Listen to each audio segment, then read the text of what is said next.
क्या आपने कभी सुना है कि शिवलिंग का जल नहीं पीना चाहिए? महिलाएं शिवलिंग को छू नहीं सकती या फिर घर में शिवलिंग रखने से अनिष्ट होता है। अगर आपने भी ये बातें सुनी है तो आज का वीडियो आपके लिए, क्योंकि शिव पुराण में इन तीनों सवालों का स्पष्ट उत्तर मिलता है। आज मैं आपको प्रमाण सहित बताऊंगा कि शिवलिंग से जुड़े कौन से नियम वास्तव में शास्त्रों में लिखे गए और कौन सी बातें सिर्फ लोगों द्वारा फैलाई गई है। इसलिए वीडियो को अंत तक जरूर देखें, क्योंकि हो सकता है आज आपकी वर्षों पुरानी गलतफहमी दूर हो जाए। अगर आप सनातन धर्म, वेद, पुराण और आध्यात्मिक ज्ञान से जुड़े प्रामाणिक वीडियो देखना चाहते हैं तो चैनल को सब्सक्राइब कर लीजिए। चलिए शुरू करते हैं। पहला सवाल, क्या शिवलिंग का जल और प्रसाद ग्रहण करना चाहिए?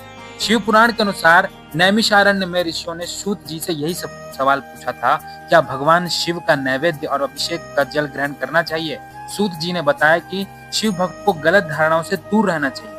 जो नैवेद्य शिवलिंग को सीधे स्पर्श किए बिना अलग से भगवान को अर्पित किया गया हो, उसे श्रद्धा से प्रसाद के रूप में ग्रहण किया जा सकता है। इसी प्रकार अभिषेक के बाद शुद्ध जल जिससे शिवलिंग का स्नान कराया गया हो, उसे भी ग्रहण करना पुण्यदायक बताया गया है। लेकिन एक महत्वपूर्ण नियम भी बताया गया है, यदि दूध, पंचामृत या कोई अन्य खाद्य पदार्थ सीधे शिवलिंग को स्पर्श करके बहा हो, उसे पीने या खाने की सलाह नहीं दी गई है। यानी शुद्ध जल जो अभिषेक किया उसे ग्रहण किया जा सकता है, अलग से अर्पित प्रसाद जो उसे भी ग्रहण किया जा सकता है, लेकिन शिवलिंग को सीधे स्पर्श कर चुके दूध या पंचामृत का सेवन नहीं करना चाहिए। दूसरा सवाल, क्या महिलाएं शिवलिंग को छू सकती हैं? यह शायद सबसे ज्यादा पूछे जाने वाला सवाल है। शिव पुराण में घुष्मा नाम की महान शिव भक्त की कथा आती है। घुष्मा प्रतिदिन अपने हाथों से 101 पार्थिव शिवलिंग बनाती थी, उनकी पूजा करती थी, उनका अभिषेक कर उन्हें जल में विसर्जित करती थी। भगवान शिव उनकी भक्ति से इतना प्रसन्न हुए कि उन्होंने स्वयं प्रकट होकर उन्हें दर्शन दिए, वहीं घुष्मेश्वर ज्योतिर्लिंग के रूप में स्थापित हुआ। ध्यान दीजिए, यदि महिलाएं शिवलिंग को छू नहीं सकती तो शिव पुराण में भगवान शिव स्वयं घुष्मा की पूजा कैसे स्वीकार करते? इस कथा से स्पष्ट होता है कि श्रद्धा, भक्ति और पवित्र मन में सबसे महत्वपूर्ण है। शिव जी के लिए स्त्री और पुरुष में कोई भेद नहीं है। तीसरा सवाल, क्या घर में शिवलिंग रखना चाहिए?